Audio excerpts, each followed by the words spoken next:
Abre sua Bíblia, Levítico 25, versículo 1. E aqui no telão, Jeremias 33, 3. E na Bíblia, Levítico 25, 1.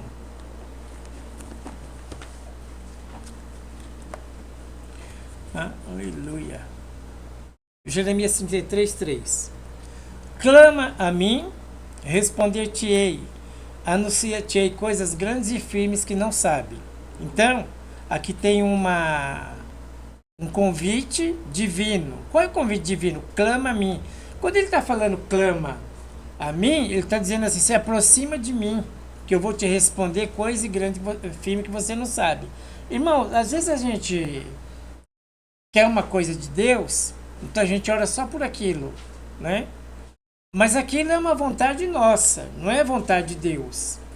Então nós temos que orar para Deus mostrar o foco, o importante é o foco. O que é o foco? É a gente clamar, perseverar na oração, né? Ser perseverante, até Deus nos dá o foco de oração. Até Deus dá o foco de oração para a gente. Então, Deus precisa dar o foco de oração para a gente, orar para as coisas mudarem. Né? Eu estou buscando uma coisa aqui. Imagina se a gente chegasse aqui nessa noite e todo mundo, Senhor, dá carro, dá avião, dá dinheiro para nós. E a gente começar essa oração assim, está errado. Como é que ele ensina a orar? Pai nosso que estás nos céus, é o foco. Orar o Pai nosso, não é estar pedindo coisa para Deus. E às vezes nós estamos orando e a nossa oração não tem muita qualidade porque não tem foco. E a nossa oração precisa ter foco. Quem dá foco para a nossa oração é o Espírito Santo. Ele vai ensinar a gente a orar. A Bíblia fala que nós não sabemos orar como convém.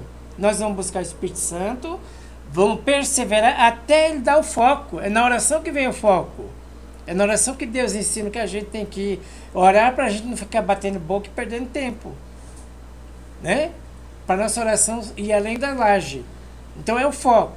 Precisamos buscar Deus para Deus dar o foco de oração. E na oração, a gente começa orando, vai a primeira, a segunda, vai uns dias, e a gente não entende. Daqui a pouco Deus começa a dar foco. Nossa oração começa a ter foco. Ah, agora entendi, Senhor, como é que eu tenho que começar?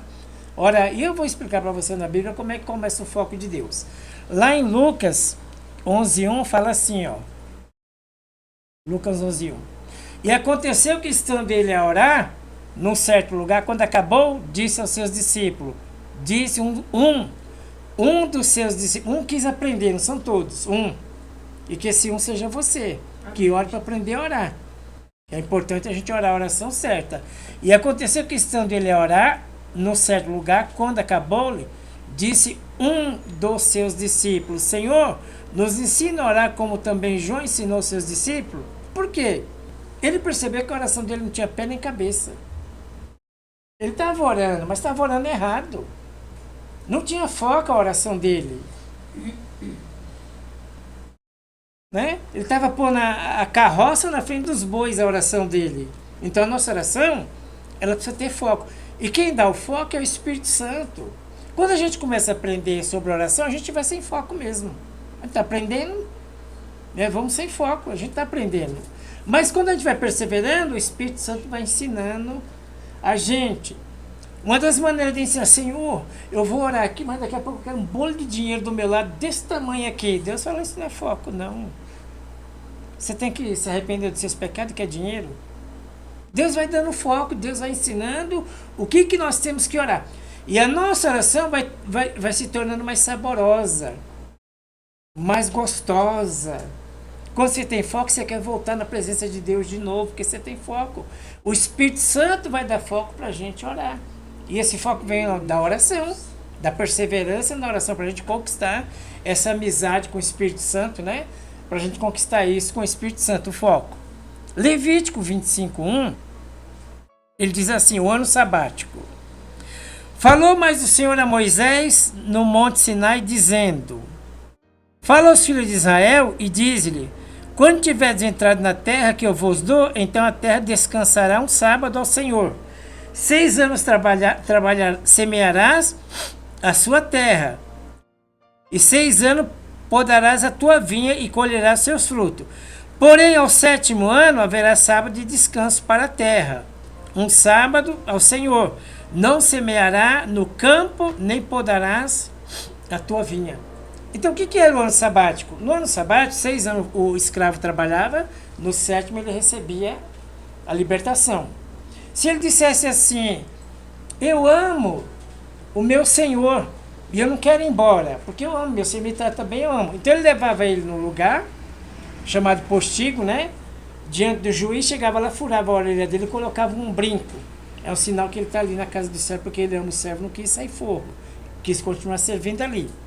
A dívida do povo de Israel era perdoada. Se em 6 anos ele não conseguiu pagar, deveria ter um critério naquela época, então ele não conseguiu, se esforçou, mas não conseguiu. Havia o perdão das dívidas. Dos servos lá. O estrangeiro não, o estrangeiro ia pagar a dívida, mas aquele que era da casa de Israel, havia um perdão de dívida. E a terra trabalhava 6 anos, no sétimo ano descansava. Aí no sétimo ano, o que acontecia? Não podia plantar, não podia colher, não podia fazer nada, a terra ficava parada por um ano. Agora você pensa, quem dependia da agrícola, quem dependia dos animais, em um ano que você não pode plantar nada. Eles iam comer daquilo que tinham guardado, daquilo que a terra ia brotar naturalmente, eles poderiam pegar, mas eles não poderiam arar a terra, eles não podiam trabalhar. Isso é uma coisa muito esquisita para quem vive da agrícola, para quem vive dos animais, é uma coisa muito esquisita.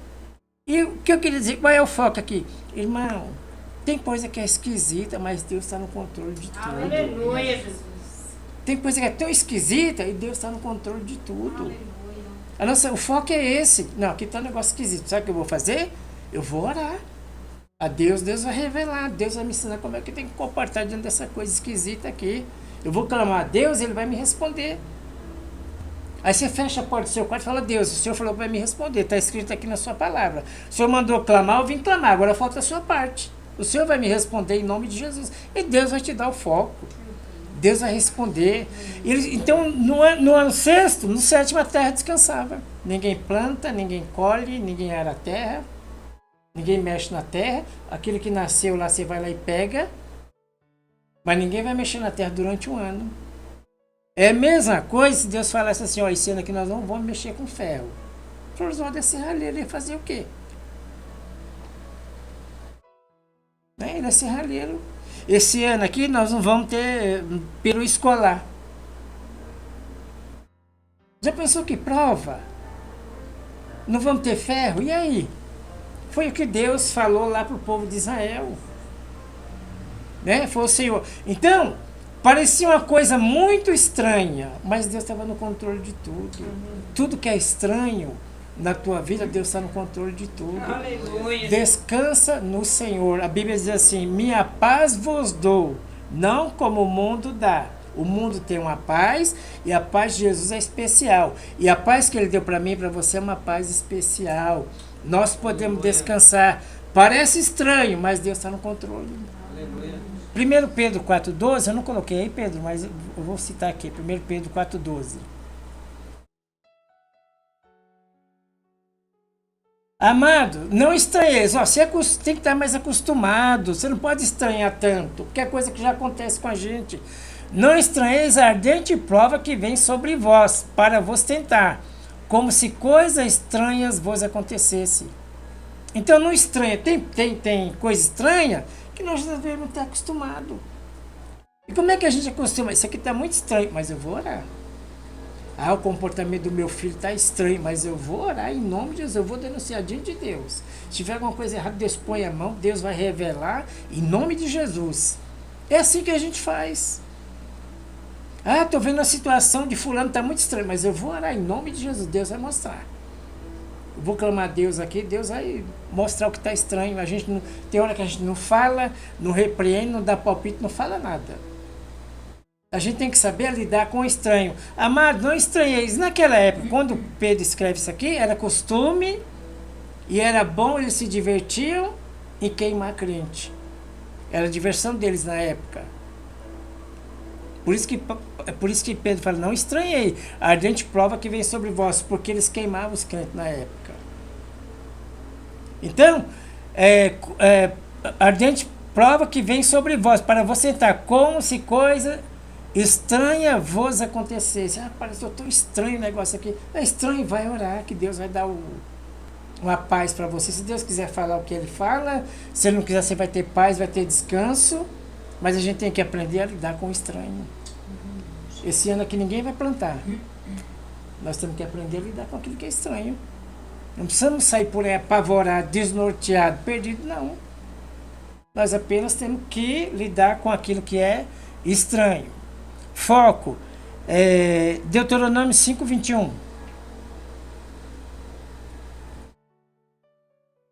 E chamou Moisés e todo Israel e disse-lhe, 5:21, Pedro, não cobiçarás a mulher do teu próximo, nem desejará a casa do teu próximo. Tem gente, não sei, eu nunca ouvi falar, mas tem gente que... Eu já vi pastor pregando, que tem mulher que fala assim, eu queria ter um marido igual o marido da fulana lá.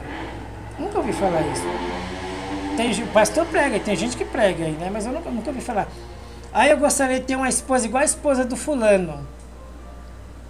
E a Bíblia fala assim, não cobiçarás a mulher do teu próximo, não desejará a casa... eu queria ter uma casa igual a de fulano. É meu sonho. O que vai acontecer? Será que Deus quer que você... Será que a vontade de Deus é que você tenha uma casa igual a de fulano? O que vai acontecer? Eu vou deixar a inveja subir no meu coração. Eu vou deixar a cobiça entrar no meu coração e eu vou ficar fora da vontade de Deus, porque eu quero ter coisa parecida com dos outros. A casa daquele fulano, eu queria ter uma casa igual a essa. Não é errado. Não é errado. Errado é cobiça. Você ficar doente com inveja da pessoa que tem uma casa boa e você não tem, mas você queria ter. E você começa a se incomodar com isso. A inveja é errado. Não é errado você desejar crescer igual ela. Não tem problema nenhum nisso. Mas o desejo, a cobiça, né, quando a gente começa a incomodar a gente com isso, é errado. Onde está o foco, Senhor? Fulano tem uma casa tão bonita que eu vou orar para o Senhor em nome de Jesus, acrescentar mais a casa dele. Honra muito mais, abençoa muito mais, Senhor. Pai, o fulano tem um ministério lá na Marginal, aquele é um monte de gente. Abençoa ele para ele crescer mais, Senhor. Não é eu ficar porque eu tenho a igreja pequena criticando porque ele tem a igreja grande. Mas também naquele lugar lá só vai lá o povo para bênção. Não.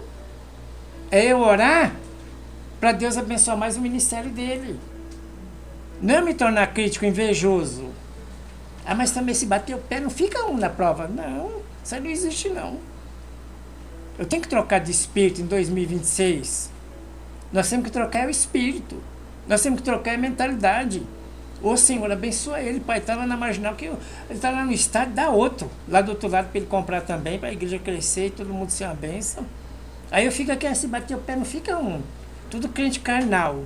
Eu não posso ter inveja de ninguém. Senhor, abençoa aquela casa lá do meu irmão, em nome de Jesus, acrescenta mais lá, dá graça para ele, pagar certinho, manda o suprimento, então eu tenho que trocar de espírito, esse é o foco, né? Não desejará a casa do teu próximo, nem o seu campo, nem o seu servo, nem a sua serva, nem seu boi, nem o seu jumento, e nem coisa alguma do teu próximo. Zera tudo. Nada, zero inveja, zero cobiça. Você viu alguém crescendo? Ora para crescer mais. O que vai acontecer? Você está no foco de Deus e Deus vai te honrar. Se tiver na cobiça, nós estamos fora da presença de Deus. Deus não aceita cobiça. Se a gente estiver cobiçando o que é dos outros, orando para dar errado, para dar mal, Deus não aceita cobiça. Deus, Senhor, obrigado, hein, Senhor? Muito obrigado. Então, o que acontece? Qual é o foco? Nós estamos esse ano aqui que crescer em espírito. Abençoa o meu irmão. Abençoa lá a minha irmã. Abençoa a casa lá do fulano, do ciclano. Abençoa mais. O que vai acontecer? Deus vai nos abençoar porque nós estamos semeando bênção de oração na vida dos outros. Nós não vamos ter inveja de ninguém. Isso é questão de posicionamento. É a mesma coisa. Quando eu falo para você isso aí, eu falo para você assim, ó. O Edir Macedo chegou aí agora. Aí é a vez do pastor Daniel pregar na quarta-feira. O Edir Macedo vai ter que sentar. Ele nunca veio aqui. Ele não sustenta igreja em oração. Ele não convive com problema de igreja. Ele não paga conta. Por que que eu vou puxar saco do Edir Macedo? Porque ele tem dinheiro, porque tem igreja rica? Não pode. Aí o dia do pastor Daniel pregar, então quem vai pregar é o Daniel. O Edir Macedo vai ter que sentar hoje. O dia que ele combinar, ele vem pregar. Ah, mas nós somos uma igreja pequenininha. Se ele quiser trocar, eu também não vou trocar. Não, eu não posso pegar o ministério do Senhor, porque Deus não me chamou para fazer o que o Senhor chamou. Vamos trocar outro. Esteve Fernandes, aquela igreja maravilhosa, grande, poderosa. Aí eu vim aqui trocar essa noite. Também não vou trocar. Ah, mas você vai ficar aí com essa igreja? Isso, é com essa mesmo. Eu não posso sair da presença de Deus pela minha vontade. Só se Deus mandar. Então eu não posso vender a minha fé, eu não posso negociar a minha fé por causa de necessidade. Ah, mas vai ter tanto dinheiro, hein? Não tem problema nenhum. Então eu não posso vender minha fé. Eu não posso negociar a minha fé. Eu não posso negociar o meu chamado. Deus me chamou para guiar o universal, aquela milhares de pessoas, não. Eu vou me perder no meio do caminho. Daqui para o Brás eu morro, no meio do caminho. Vou ficar aqui, Deus me chamou para ficar aqui. Mas tem tanto problema, é pequenininho, não tem problema nenhum. Nós temos que aprender a lidar, canalizar as coisas, lidar com as coisas. Ela é pequenininha hoje, mas amanhã ela pode se tornar grande. Nada é impossível para Deus. Agora eu vou prometer alguma coisa? Não, porque eu sei hoje que ela é pequena. Se amanhã ela vai crescer é com Deus, também não sei. E também não vou desistir. Nem vou deixar de ficar triste, nem deixar de orar. Indagar a Deus, vou buscar foco.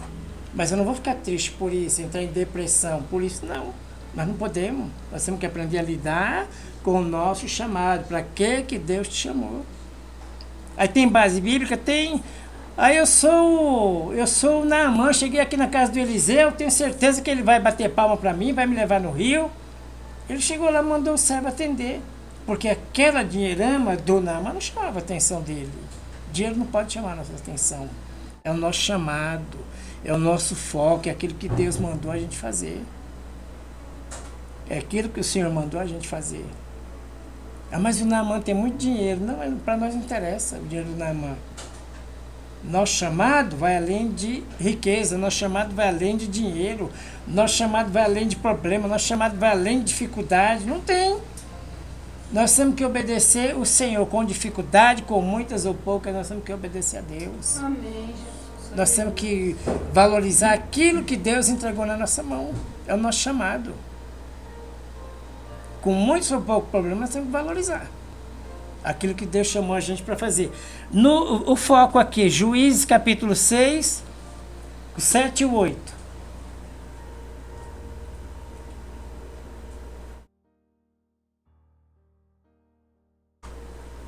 E sucedeu que, clamando os filhos de Israel, por causa dos midianitas, enviou o Senhor um profeta. Qual é o foco? Puxa vida, nós erramos. Nós pecamos contra Deus, fizemos o que era mal aos olhos do Senhor. Mas nós estamos tão apertados. Nós chegamos aqui nas ruas, vamos clamar o Senhor, vamos. E começaram a clamar o Senhor. E graças a Deus, o Senhor respondeu. Graças a Deus, Deus é o Deus da misericórdia.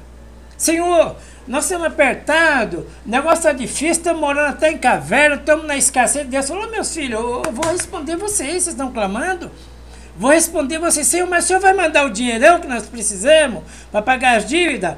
O Senhor vai mandar carro, o Senhor vai mandar bem material, bastante bem material? Não, meu filho, primeiro foco. Primeiro eu vou mandar um profeta. Aprende os princípios que depois as coisas de Deus acontecem. Aleluia.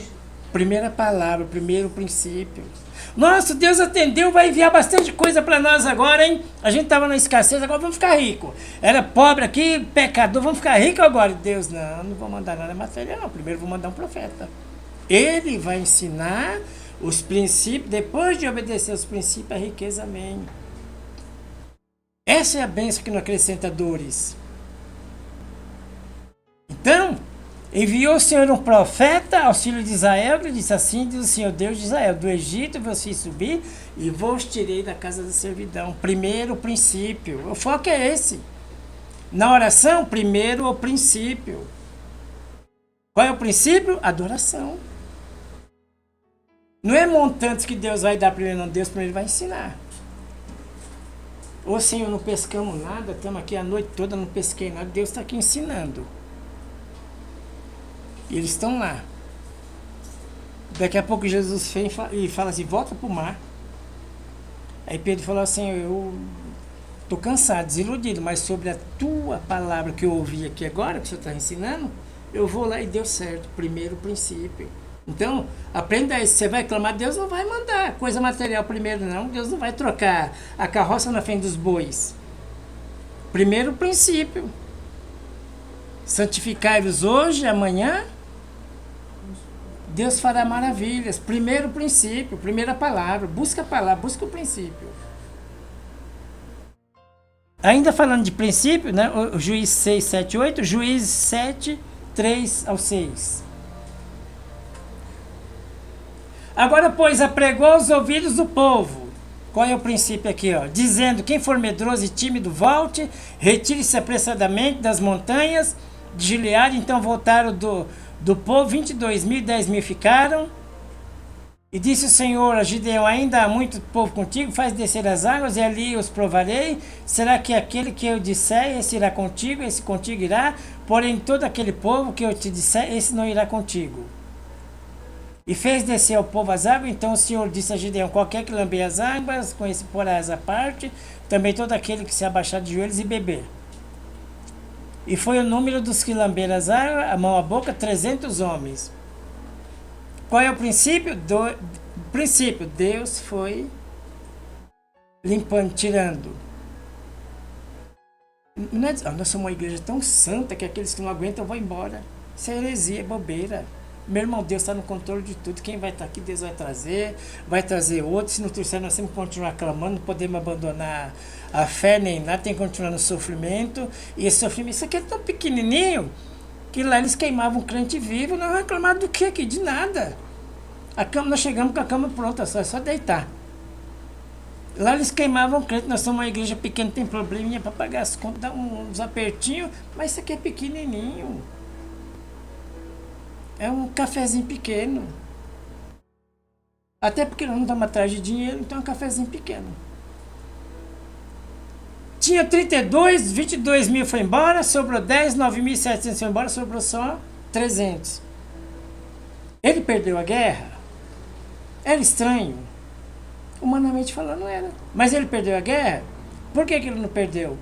Porque daqui para cá é o campo de batalha. Quem cuida do campo de batalha é Deus. Aleluia. Quem cuida daqui é Deus. Nós temos que cuidar daqui. A gente cuida daqui, Deus cuida daqui. Não é você que cuida das guerras. Você cuida de você, se santifica. E Deus faz as maravilhas. O problema é que a gente, quando não aprende o foco, a gente fica olhando para a guerra, para o tamanho da igreja. Se a gente ficar olhando para o tamanho da igreja, nós vamos ficar chorando. Deus cuida daqui. E nós cuidamos daqui. Vocês clamaram, né? Se arrependemos. Vocês estão com 32.000, eu vou baixar tudo, mas vocês vão ficar só com 300, mas vão vencer com 300. Você vai vencer com um pouquinho, mas vai vencer. Aleluia. Duas etapas. Você cuida daqui, do altar de Deus, e Deus cuida daí. Quem cuida daí não é você. Não sou eu. Quem cuida daí é Deus. Eu tenho que cuidar daqui. Como foi pregado na pregação. Comunhão, conservar a comunhão com Deus, que Deus cuida daí. Se você quiser cuidar daí, você não vai vencer a batalha.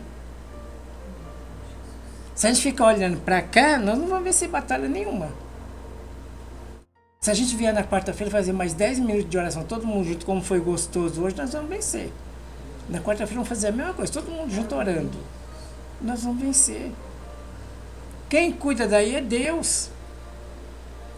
Se eu ficar parado aqui fazendo conta, pensando aí, eu não vou chegar em lugar nenhum. Mas se eu cuidar daqui, Deus vai cuidar daí. Nós vamos ver maravilhas. Nós vamos ver sinais, vamos ver Deus se movendo. Em nome de Jesus. Então, foi o número de 300, todo mundo foi embora. Chegou lá, Deus na estratégia, falou, vai lá, põe 100 aqui, 100 aqui, 100 aqui, pega um cântaro vazio, põe fogo dentro, depois bate, quebra. Quando ele bateu e quebrou, um soldado matou o outro. E eles foram destruídos sozinhos. Porque quem cuida das batalhas é Deus, não somos nós. Não tem água para beber, estamos aqui nesse deserto, se voltar, morre para frente, morre. Vamos buscar um princípio, vamos buscar um profeta do Senhor, vamos lá buscar. Aí desce lá, enquanto o profeta fala assim, canta o hino. Aí a mão de Deus veio e falou, amanhã vai ter água. Os animais vão beber, o soldado vai ter suprimento de Deus. Mas canta o hino primeiro. Adora primeiro, princípio, foco da oração. E sabe o que aconteceu? No outro dia, o exército amanheceu morto. Teve água, teve suprimento no deserto, teve tudo.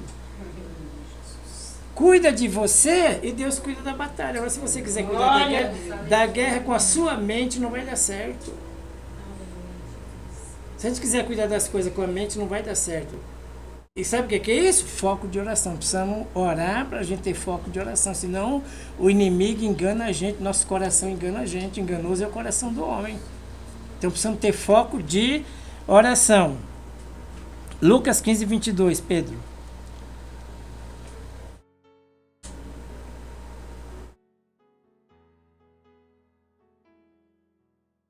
Mas o pai disse ao seu servo, trazei depressa a melhor roupa, vestírio, ponde um anel na mão, sandália nos pés. E trazei um bezerro cevado, matai, comamos e alegramos. Porque esse meu filho que estava morto reviveu. Volta lá no 22, Pedro. Filho pródigo.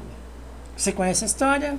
Pegou precipitadamente a parte da herança dele. Tem gente que não está pronto para a herança. Pegou o dinheiro, sumiu. Gastou tudo que tinha. Perdeu tudo que tinha. Ia comer comida de porco. Qual é o princípio? Se arrependeu. A gente está querendo um monte de coisa, mas se não houver arrependimento no nosso coração, não chega. Se arrependeu. Aí o pai disse, trazer depressa a melhor roupa. Ele tinha dinheiro para comprar roupa? Quando ele voltou? Não tinha, mas ele teve a melhor roupa. Vestir e ponde um anel. Ele tinha dinheiro para comprar anel? Não tinha, mas teve anel. Sandália nos pés. Tinha dinheiro para comprar sandália? Não. Sandália. Tinha dinheiro para fazer festa? Não, mas teve festa. Depois do princípio veio o suprimento.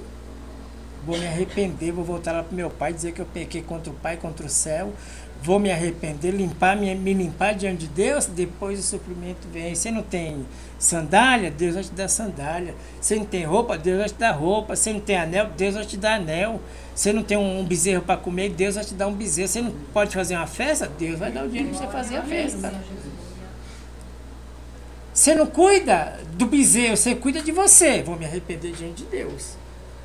Vou lutar aqui, vou me arrepender. E as outras coisas, Deus vai acrescentando. Amém? Vou até profetizar para você aqui. Você vai ter a melhor roupa em nome de Jesus. Eu creio, você vai ter o melhor vestido. Deus vai pôr um anel na tua mão, vai te dar sandália e você vai ter a festa que você deseja em nome de Jesus. Depois do princípio, do foco. Senhor, qual é o foco? O foco é arrependimento. Depois do arrependimento as coisas vão chegar. E aqui chegou através do Pai. Deus prepara a gente para nos abençoar. A Bíblia chama de resgatador. Quando você recebe uma bênção da mão do homem, aquilo aí é o teu resgate. Deus está te resgatando através de pessoas. Aleluia. A mulher resgatou o profeta Eliseu, deu para ele quartinho, deu tudo. Aquilo foi um resgate na vida dele. Deus preparou o coração daquela mulher para suprir a necessidade dele. Deus prepara gente, te põe na mente de gente, na agenda de gente, para a gente suprir a sua necessidade. Deus faz o nosso resgate. Então ele não tinha nada, mas ele teve depois que se arrependeu. Vamos se arrepender, vamos colocar nossa vida no altar de Deus, foco, não tem inveja de ninguém. Você viu alguém crescendo, você vai ao Satanás. É agora que você vai tomar uma rasteira. Senhor, abençoa, não deixa seu coração doer pro carro dos outros, casa dos outros, trabalho dos outros, funciona. Não. Não, você sai do foco de Deus. Se você desejar ser o que outra pessoa é, a gente sai do foco de Deus. Porque você tem uma coisa muito especial que Deus deu para você. Eu tenho uma coisa especial que Deus deu para mim. E eu não posso trocar com ninguém. É o que eu estou falando para você. Não dá para trocar, não tem troca. Não existe troca. Aquilo que Deus marcou na nossa vida não tem troca. Não sei se você já viu na internet, tem gente que vende igreja. Né? Prepara, depois vai lá e vende, o outro pastor vai lá e compra. Nós não podemos negociar aquilo que o Espírito Santo marcou na nossa vida. Vamos sair doido por aí, louco, sem direção, não. Vamos fazer nada. Nós vamos ficar perseverando em oração. Aleluia. Quem ora tem paz na mente. Quem ora tem o capacete da salvação. Cai coisa, mas não machuca a cabeça. Unge minha cabeça com óleo, Senhor. Senhor, meu coração é enganoso. Não deixa eu andar enganado, não, por favor, Senhor, em nome de Jesus. E essa deve ser o nosso clamor, a nossa oração. Israel clamou, estava na escassez danada, morando em buraco. Deus respondeu, então o Senhor vai dar o que para nós, Senhor? Obrigado. Deus está nos respondendo, mas eu vou dar primeiro um profeta, primeira palavra. Depois vem as coisas materiais. Primeiro o foco, o princípio. Vamos para o princípio, que Deus vai cuidar das coisas. Amém, Jesus. Aleluia. Essa guerra aí você não pode vencer, mas Deus pode vencer. Aleluia. Vou usar uma palavra que eu não gosto de usar. Você tem que dar lugar. Mas eu vou falar isso, você tem que dar lugar e Deus, né, vai agir por você em nome de Jesus. Deus vai operar. Deus vai agir. Só um pouquinho de princípio. Aleluia, Jesus. Se Deus vê que você está interessado, pronto. Deus está muito mais... Deus não tem, mas vamos citar que Deus está muito mais ansioso em me abençoar do que eu. Deus quer me abençoar, mas Ele só pode abençoar se tiver princípio. Se eu confessar o meu pecado. Se eu acertar a minha vida. Se eu aprender a esperar. Sai desse negócio de orar só por isso aqui, coisa material. Princípio, essas coisas vão acontecer. Quando a gente pratica o princípio, Deus dá muito mais do que nós pedimos, pensamos ou imaginamos. Um dos maiores princípios é você ter foco de oração. E Deus vai te dar em oração. Acorda todo dia de manhã, vai lá em Lucas 11 e fala assim, me ensina a orar, por favor, Senhor. Estou cansado de oração sem pé e sem cabeça. Estou cansado de não chegar em lugar nenhum. Me ensina a orar. E as primeiras coisas que Deus vai te dar é princípio. Vai tirar essa gana do nosso coração, essa ambição de coisas. Nós vamos ficar confiantes, nós vamos acreditar. Nós vamos colocar a vida diante de Deus e vai acontecer. Aleluia. Deus vai responder a nossa oração, ao nosso clamor. Amém? Amém, Glória a Jesus. Deus. Glória.